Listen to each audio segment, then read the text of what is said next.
Welcome. This is Radio Pras.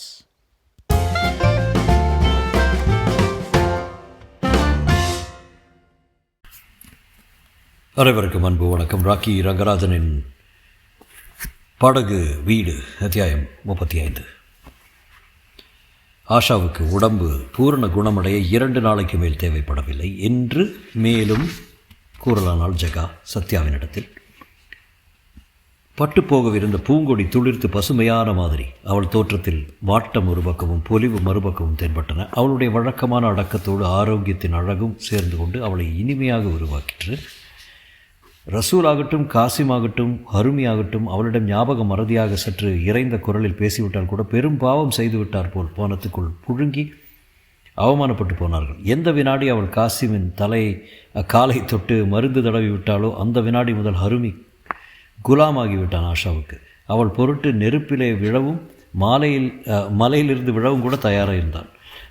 ரசூலின் நிலைமை தர்மசங்கடமாக இருந்தது. பாம்பு என்று தாண்டவும் முடியாமல், பழுதை என்று மிதிக்கவும் இயலாமல் அவன் தவித்தான். ராதா என்னவோ ஒரு மோசடி நாடகம் நடத்தி கொண்டிருக்கிறான் என்று பலமான சந்தேகம் அவன் மனத்தில் உறுத்தி கொண்டுதான் இருந்தது. ஆனால் யாருக்கு எதிராக மோசடி செய்கிறான்? ஹருமியின் விருந்தாளியான அந்த பெண் ஆஷாவையா? அப்படியானால் அவளல்லவா புகார் செய்ய வேண்டும்? இல்லையே, ராதாவிடம் பரிபூர்ணமான நம்பிக்கையும் விசுவாசமும் மரியாதையும் கொண்டவளாக அல்லவா தோன்றுகிறாள்.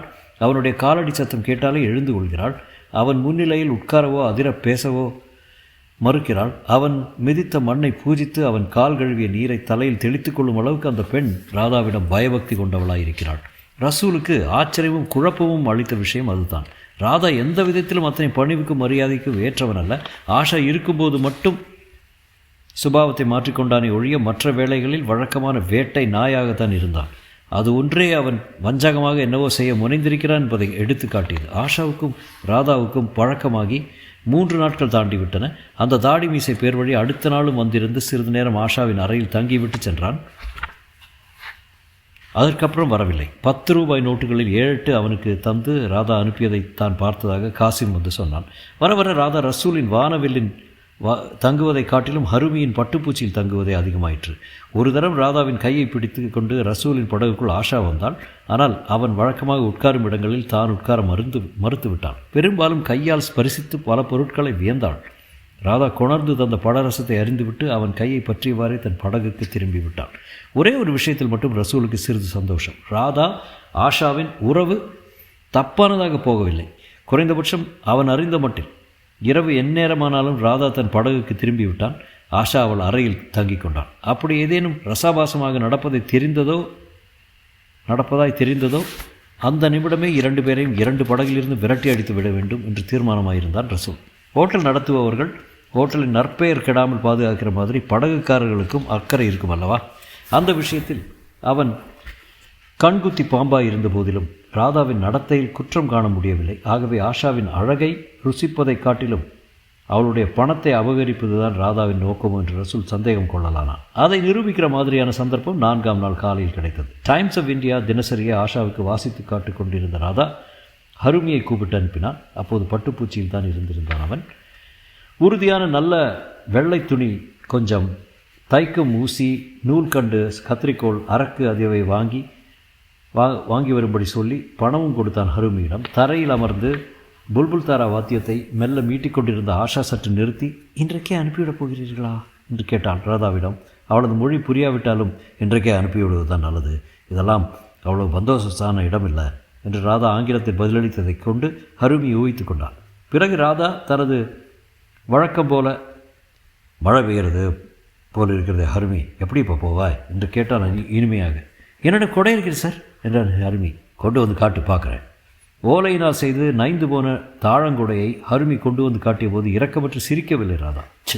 அடப்பாவமே என்று வாய்விட்டு அனுதாபம் தெரிவித்தவரோடு, இதை தொட்டுப்பார் ஆஷா என்று குடையை அவளிடமும் காட்டினான்.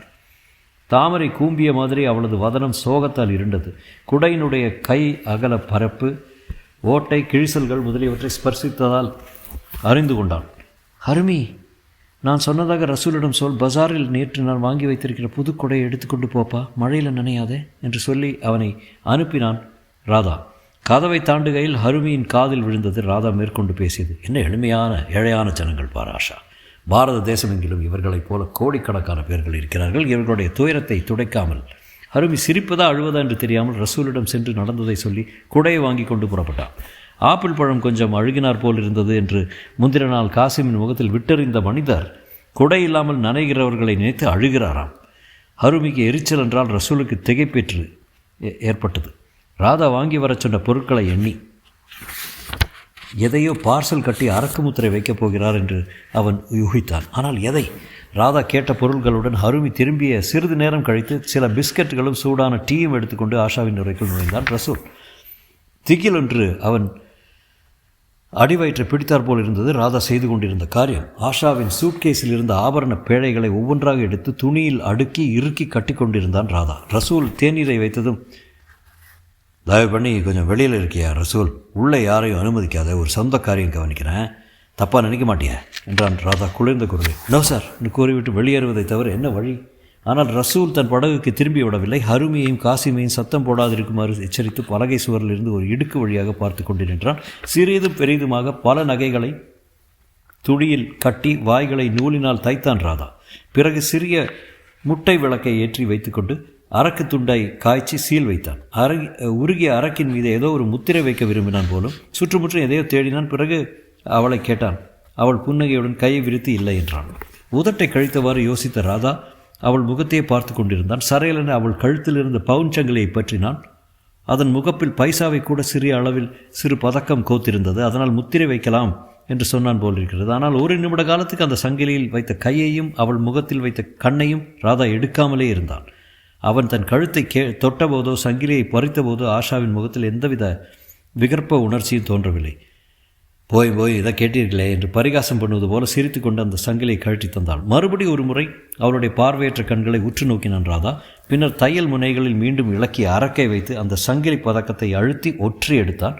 எல்லா பார்சல்களுக்கும் முத்திரை வைத்தானதும் பதக்கத்தை ஒட்டியிருந்த அரக்கு பிசிறுகளை சுரண்டி எடுத்துவிட்டு அவள் கழுத்திலே தன் கையினாலே அணிவித்தான். இன்ஷூர் செய்த தபால் பார்சல்களாக அவை போகப் போகின்றன என்பதை மட்டும் ரசூல் புரிந்து கொண்டார். அவள் தான் எங்கேயோ அனுப்பும்படி சொல்லியிருக்கிறாள் என்றே வைத்து கொண்டாலும் அவள் சொன்ன விலாசத்துக்கு அவை போகின்றனவா? பார்வையில்லாத ஒரு பெண் எப்படி அதை தெரிந்து கொள்ளப் போகிறாள்?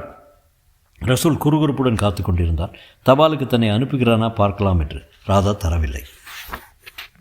ஷிகாராவில் ஏறி சென்று கரையில் இறங்கி கொண்டுதானே சென்றான். வெகு நேரம் கழித்துதான் திரும்பி வந்தான். நேரே ஆஷாவிடம் சென்று ரசீதுகளை காட்டினான். துன்பச் சேற்றிலே ஆழ்ந்து அமிழ்ந்திருந்திருக்க வேண்டியவளான அந்த பெண் வேண்டுமென்றே அதை கூர்ந்து கவனித்து படிப்பவள் போல பாசாங்கு செய்துவிட்டு கலகலவென்று சிரித்தாள். ராதாவும் அவளுடன் சிரித்தாள். ரசூல் பல்லை கடித்து கொண்டான். அன்று மாலை முதன்முறையாக ஆஷா ராதாவுடன் வெளியே புறப்பட்டாள். நீயும் வா என்று ராதா அழைத்தபோது முதல் ரசூலுக்கு விளங்கவில்லை. கரையில் இறங்கி கொண்ட பிறகு ஜீலம் நதி கரையில் படகில் போக வேண்டும். தயவு பண்ணி சிரமத்தை பாராமல் ஏற்பாடு பண்ணி கொடுக்கிறையா என்று கேட்டான் ராதா. ஜீலம் நதியின் மூலமாக ஸ்ரீநகரின் 7 பாலங்களை தாண்டி சென்று செல்ல உல்லாச படகுகள் உண்டு. நகரத்தின் இருபுறத்தையும் பார்த்து கொண்டு செல்லலாம். நதியோரங்களில் பல படகுக்காரர்களின் ஏழை படகுகள் இருப்பதை காணலாம். படகினுள் இருந்தவரை தண்ணீரில் குதிப்பவர்களையும் துணி அலசுபவரையும் பாத்திரங்களை கழுவுவரையும் பார்த்து கொண்டே செல்லலாம். ராதாவும் ஆஷாவுடன் அப்படித்தான் சென்றான். உல்லாசப் படகின் திண்டுகளில் அவனை மட்டுமே சாய்ந்து கொண்டு சௌகரியமாக இருக்கும்படி கூறிவிட்டு ஆஷா மறு ஓரத்தில் மரியாதையாகவே உட்கார்ந்திருந்தான். ரசூல் சட்டசபை கட்டிடம், கல்லூரிகள், மருத்துவமனைகள் ஆகியவை எங்கெங்கே இருக்கின்றன என்பதை விளக்கும் போதெல்லாம் அவள் தன் கண்களை அகல விரித்து அதிசயிக்கும் போதெல்லாம் ரசூலுக்கு கண்ணிலே நீர் துளிர்ப்பது வழக்கமாயிற்று.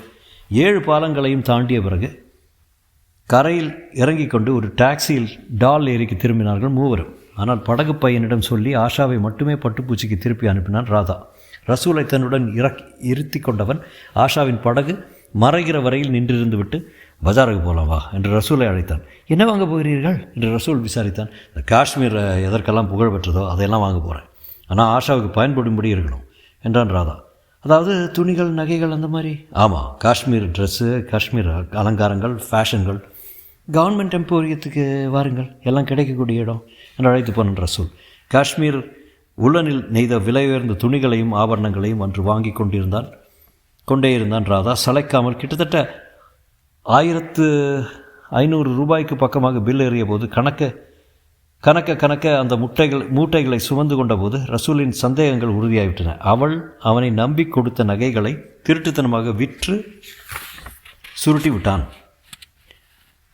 அவளிடம் அன்பு கொண்டவன் போல வேடம் போடுவதற்காக சும்மா இந்த 4 பொருட்களை வாங்கியிருக்கிறான். இவைகளையும் எப்போது சுருட்டி கொண்டு கம்பெனிட்ட போகிறானோ. வானவில்லுக்கு அவர்கள் திரும்பிய போது இரவு வெகு நேரம் ஆகிவிட்டது. பட்டுப்பூச்சியில் எல்லா விளக்குகளும் அணைக்கப்பட்டிருந்ததால் ஆஷா தூங்க சென்று விட்டாள் என்பது தெரிந்தது. வாங்கிய பொருள்களை தன் அலமாரியில் வைத்து கொண்டு விட்டான் ராதா. அடுத்த நாள் காலையில் ரசூலை கூப்பிட்டு அனுப்பினான். அவன் முந்தின இரவு வாங்கிய பொருட்களை அவனிடம் ஒப்படைத்து, உன் மனைவியிடம் கொடுத்து ஆஷாவுக்கு அனுப்பிக்க சொல்லு என்றான். விகாரமான வெறியினால் அவன் கண்கள் மின்னின.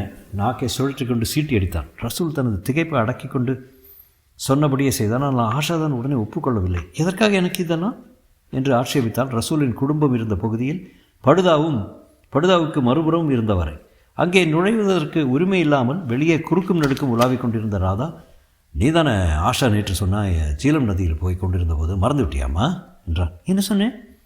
இந்து கோயிலும் முஸ்லீம் மசூதியும் ஒரே கட்டிடத்திற்குள்ள மாடியிலும் கீழுமாக இருப்பதாக ரசூல் காட்டினானே, அப்போது சொல்லலையே?